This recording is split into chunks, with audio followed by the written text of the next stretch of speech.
अध्यक्ष महोदय, राजस्थान विधानसभा की प्रक्रिया तथा कार्य संचालन के नियम 295 के तहत विधानसभा क्षेत्र मालपुरा के कस्बा मालपुरा में जमीनी जियाद के भयभीत हिंदू व जैन समुदाय के परिवारों के पलायन की स्थिति के संबंध में बोलने का मौका दिया, इसके लिए बहुत बहुत धन्यवाद।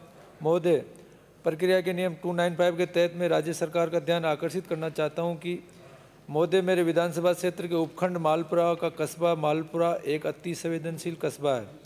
यहाँ वर्ष 1950 से लगातार सांप्रदायिक घटनाएं होती रही है, जिन्होंने विकराल दंगों का रूप ले लिया, जिसमें अब तक लगभग 100 से अधिक लोगों की जानें जा चुकी है, जिसके चलते प्रशासन ने भी हार मानकर सार्वजनिक जुलूसों, रैलियों व कार्यक्रम के स्थान और रास्ते बदलने के आदेश जारी किए हैं और सांप्रदायिक तनाव के कारण लगातार आदेशों की पालना पर जोर दे रहे हैं। महोदय, अब मुस्लिम समुदाय द्वारा एक मुहिम चला रखी है, जिसके तहत हिंदू समुदाय के मकानों व जमीनों को राज्य सरकार द्वारा निर्धारित दरों से कई गुना अधिक दर पर हिंदू समुदाय की कॉलोनियों के बीचों बीच एक मकान और भूखंड खरीदते हैं। अवैध व अनागरित रूप से खरीदे गए मकान में ये लोग अपना रहना प्रारंभ कर देते हैं। आसपास स्थित हिंदू समुदाय के अन्य परिवार आए दिन लड़ाई झगड़े करते हैं और उन्हें डराते धमकाते हैं तथा हिंदू समुदाय की बहन बेटियों को देखकर अश्लील हरकतें करना और अश्लील वार्तालाप करना शुरू कर देते हैं, जिससे हिंदू परिवारों में असुरक्षा और भय का वातावरण उत्पन्न हो रहा है, जिसके चलते अब तक लगभग 600 से 800 पर हिंदू परिवार इन बस्तियों से पलायन कर चुके हैं। नगर पालिका वार्ड के वार्ड नंबर 11, 12, 14, 15, 19, 20, 21 मुस्लिम बस्ती से सटे होने के कारण हिंदू समुदाय के परिवार अत्यधिक असुरक्षा महसूस कर रहे हैं, जिसकी वजह से इन वार्डों से अत्यधिक परिवार पलायन कर चुके हैं और सहज बच्चे परिवार भी पलायन करने की तैयारी कर रहे हैं। वार्ड नंबर 12 व 21 जो पूरी तरह जैन समाज के वार्ड हैं, जिनमें दिगंबर व संयुक्तम्बर समाज के बड़े बड़े मंदिर हैं, जिनमें दादाबाड़ी तेरापंथियान मंदिर प्रमुख है। मुस्लिम समुदाय के लोग इन मंदिरों में आने जाने रास्तों तथा मकानों की सीढ़ियों पर खरीदे हुए मकानों की छतों से मांस मछली की हड्डियाँ फेंकते हैं।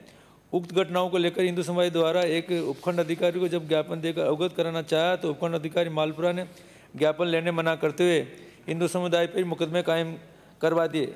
अभी हाल ही में महावीर चौक में रीला निवासी हेमराज शर्मा के मकान को तय राशि से अधिक मूल्य पर मकान खरीदा और बिना रजिस्ट्री मुस्लिम परिवार में निवास करना और जैन समाज को परेशान करना और भयभीत करना प्रारंभ कर दिया। अतः माननीय मुख्यमंत्री मोदी से निवेदन करना चाहूँगा कि मेरे विधानसभा क्षेत्र की नगर पालिका मालपुरा में चल रहे जमीनी जिहाद को रुकवा कर हिंदू व जैन समुदाय के गरीब लोगों के पलायन को रोकने के लिए अविलंब ठोस कानून बनाने की कृपा करें। धन्यवाद। श्रीमती शोभा चौहान। माननीय अध्यक्ष महोदय जी, आपने मुझे प्रक्रिया एवं कार्य संचालन नियम 295 के तहत बोलने का मौका दिया। महोदय जी, सोजत विधानसभा क्षेत्र रूपावास, चोपड़ा, चढ़वास ग्राम पंचायतों में राजमार्ग 58 गुजरता है। इस राजमार्ग के निर्माण होने के पश्चात इन तीनों ग्राम पंचायत मुख्यालय पर जल भराव स्थिति उत्पन्न है। यह राजमार्ग इन पंचायत मुख्यालय के मध्य से होकर गुजरता है। राजमार्ग से संबंधित अधिकारियों से बात करने पर उचित व्यवस्था नहीं की गई। चोपड़ा ग्राम पंचायत में तो गरीबों के मकान जल भरने के कारण गिर गए हैं तथा दूसरी ओर नाली निर्माण कंपनी के द्वारा सड़क के दोनों छोर पर नाली निर्माण कार्य भी नहीं किया गया। मेरा इस सदन के माध्यम से अनुरोध है कि उक्त वर्णित जनहित के संबंध में कार्य को करवाए जाने की कृपा करें। धन्यवाद। श्री बाजिद अली, श्री रोहित बोरा। 295 के तहत बोलने का मौका दिया, उसका धन्यवाद। महोदय, उपरोक्त विषय में निवेदन है कि मुख्यमंत्री जी की बजट घोषणा में राजाखेड़ा विधानसभा क्षेत्र के लिए नया इको इंडस्ट्रियल एरिया खोलने का प्रस्ताव रखा गया था। मुझे खेद है कि आज दिन तक बहुत धीमी गति से कार्रवाई चल रही है। अभी तक लैंड का भी चयनित नहीं हुआ है, जबकि बजट घोषणा के 6 महीने बीत जाने के उपरांत भी किसी प्रकार की कार्रवाई नहीं हुई है।